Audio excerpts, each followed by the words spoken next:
Good evening. The headlines: the tanks leave Moscow as the three-day coup collapses. First defeat for the coup leaders of the Russian parliament, and the soldiers who wouldn't fire on their own people. Mikhail Gorbachev is back in office. A short while ago, the official TASS news agency reported that the Soviet had reinstated him as president. The attempted coup by Communist Party hardliners lasted little more than 60 hours. Its leaders are reportedly trying to flee Moscow. Events have been happening at great speed evening after it became clear the junta had failed to gain support from both the Communist Party and the military. The first clear sign that the coup had collapsed came when the TASS news agency late this afternoon announced that the restrictions imposed by what it called the former Emergency Council were lifted. Earlier, columns of tanks and armoured vehicles had started leaving the capital to the cheers of Muscovites lining the... And a roundup of today's developments in Moscow. Mikhail Gorbachev has been formally reinstated as Soviet president. The tanks are pulling out of Moscow, and Gorbachev is on his way back from the Crimea. The KGB has been keeping him under house arrest.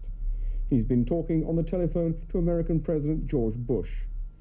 Monday's coup is over after less than 72 hours. Latest news is that the Soviet Prosecutor General has opened a criminal investigation into the 8-man emergency committee which tried to overthrow Gorbachev. There's no firm word yet on where the leaders of that coup are, but as I say, Gorbachev is on his way back to Moscow.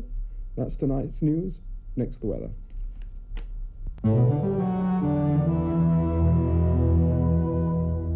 Showers will develop over the mountains of Oman and Yemen, where thunderstorms are quite likely. Along the south coast, it's going to stay cloudy with some drizzle. It's going to be humid in the Emirates overnight, especially near the coast, where there might be patches of low cloud or mist. These will clear early tomorrow, though, as the humidity drops a bit, and it'll feel more comfortable during the morning. Temperatures will be near normal for the time of year, reaching 40 Celsius or 41 Celsius here in Dubai. Winds will turn north to northwesterly in the afternoon and increase to 12 knots for a time near the coast as the sea breeze sets in, with the humidity increasing a little later on.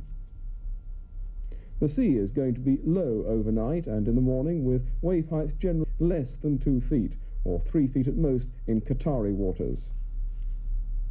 With the wind increasing for a time tomorrow afternoon, wave heights inshore will reach about 2 feet.